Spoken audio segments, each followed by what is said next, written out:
Well, what's going on, RBK Nation? This is RBK for Real Boxing Knowledge 2. We in the building. Check it out. It's fight week once again. We got David Benavidez and Devis on deck.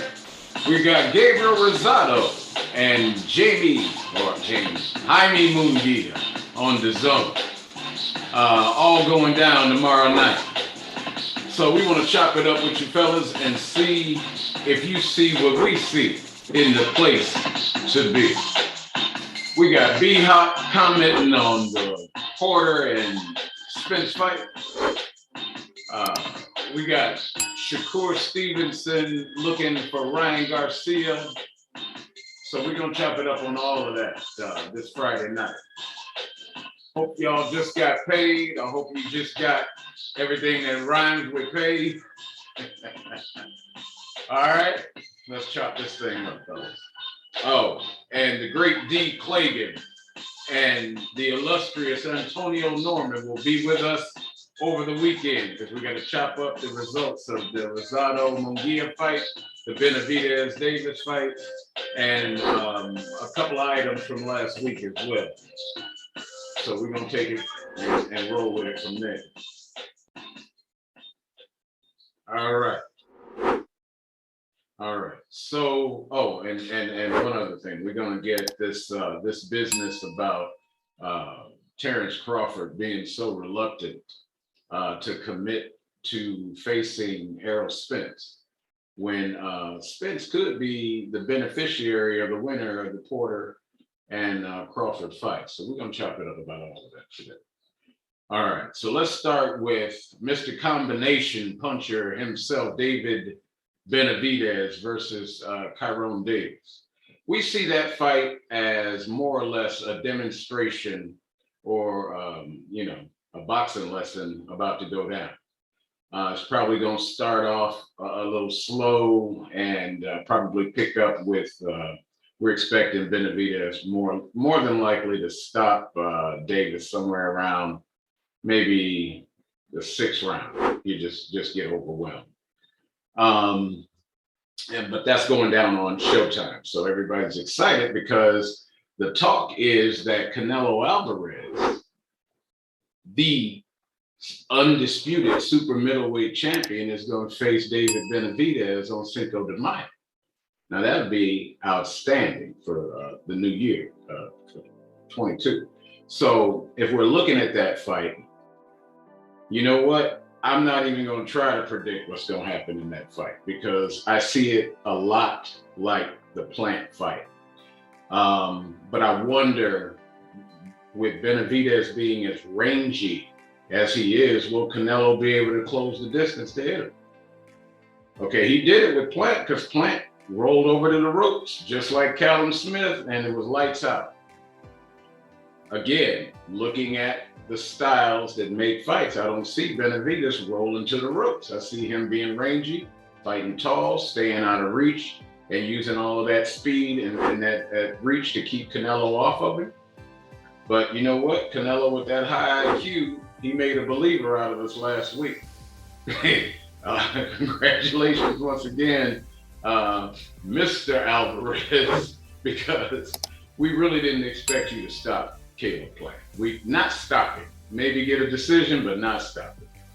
And we don't even want to get back into that scorecard things with those judges. But moving forward, we expect Mr. David Benavidez to show up and show out tomorrow night on Showtime and defeat Mr. Devis. Unfortunately, that's a mismatch because it is. And then we have a more interesting fight over on the zone with Jaime Munguia versus Gabriel Rosado.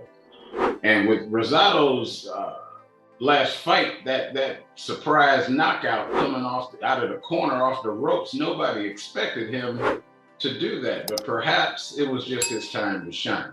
Hopefully that skill set will reemerge and we'll see a real barn burner versus Munguia tomorrow night on the zone. I don't know what you're expecting in that fight. I hope it doesn't go to the scorecards. we haven't seen real good results with fights going to the scorecards versus Munguia. We're not even going to get into that Hogan fight, but we didn't think Munguia won it. We think they did another judge luck thing and robbed Dennis Hogan, because there's no way, in our estimation, that Haye won that fight. Now, that's not hating on Haye. We do, like I said, here at RBK, we have a relationship with the truth. We don't want Haye to lose fights or anything, but if he don't win, we don't want to just give him something he didn't win. So this fight with Rosado having the type of boxing skill set that he appears to have, the only thing that we wonder about is, is Munguia's power going to be something that holds Rosado off to where he is just really trying to stay out of range and not necessarily risking the engagement because he doesn't want to get housed. That could happen in that fight. So your analysis, in your professional boxing opinion, you guys can comment and like and subscribe to the channel, by the way, as well. But definitely leave your comments about what you think about that fight, Rosado versus Haye Munguia, and the tale of the tape. What is going to surface as the key to victory, ultimately? Not necessarily, who has to do what, and not to break it down like that, but overall, your opinion. What do you see that is going to emerge as the key to victory for the winner of that fight? Now, moving on, Mr. Ryan Garcia and Mr. Shakur Stevenson. A lot of people are starting to, recall for this fight, because this fight has been supposedly on deck since May of 2018. Ryan Garcia went on record saying that, he understood Shakur was a good fighter and whatnot, but he felt like he could beat Shakur Stevenson. And, Shakur is fighting on a weight class beneath Ryan. So Ryan's the bigger guy in that particular matchup. So Ryan discussed how he and Shakur Stevenson actually fought in the amateurs. Okay, so they're not necessarily strangers. And when you talk to Shakur Stevenson about it, Mr. Confidence himself is beaming and can't wait for that fight. Shakur says he'll take that fight anytime they offer it to him. Whenever Ryan wants to, get his testosterone up and step in the ring without complications, Mr. Garcia, no complications. Let's just get in the ring and show up and show out. Okay, if you the man, show us. You the bigger man in this fight too, versus Shakur Stevenson. So I think that's a barn burner. That's a barn burner right there. The other topic that we wanted to talk about is this great legend, Mr. Bernard Hopkins. He's commenting on the Terrence Crawford versus Errol Spence fight, okay? And he's warning, get this, he's warning Spence to stay away from Terrence Crawford for years. He doesn't think that fight is a good matchup for Errol. Errol can't wait to get his hands on Terrence Crawford, okay? Oh my God. B-Hop, I mean, you know what? B-Hop talks a lot. He thought Canelo was going to knock Caleb Plant out in 5. Come on, man. You're a legend, Mr. Hopkins. You are respected highly, okay? But Errol Spence is not worried about Terrence Crawford. We can't seem to get Crawford in the ring with anybody. I mean, you don't have a top welterweight fight. We got to go back to 2017 when you came to 147, October, and you still hadn't. I mean, okay, so now we got Porter on deck. So we're gonna see if you don't mind getting into a real fight, because that's exactly what you're staring at. And Mr. Hopkins, I can't lose to a white boy or something like that. He said, a white boy knocked you out of the ring Mr. Hopkins. He didn't just stop you, he knocked you smooth up out the ring. So your credibility on forecasting fights and whatnot is a little lacking, to say the least, because that's pretty embarrassing. And you seem to have a history of hating on Errol Spence. I don't know why, but Spence is the truth.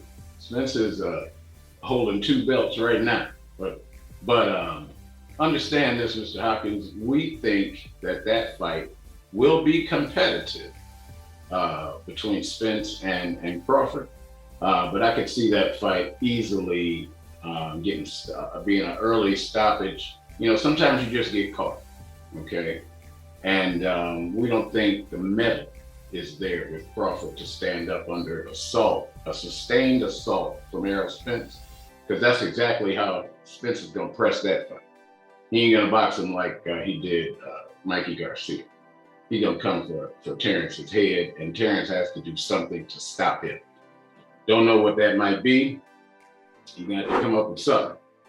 But recently, in the recent news, Brian Custer, Showtime's The Last Stand, interviewed Mr. Crawford. Crawford told him he doesn't think the Spence fight is going to ever happen. Man, I was so exhausted after he made that statement. I posted it on Facebook. I'm just flabbergasted. Right now, fellas, we want to talk about one other fight that we want to cover. And it's a pretty interesting point two at 140 pounds. We have Josh Taylor just absolutely being disrespected. And I think we have even been a little slack on giving JT, Josh Taylor, his respect. This man is an undisputed welterweight champion of the world. He's across the pond, but nevertheless, he is the man to beat. And so, that said, my dog is going off. I tell you what, guys, I'm going to go ahead and see what's going on. So this is RBK in the building, signing up. Peace.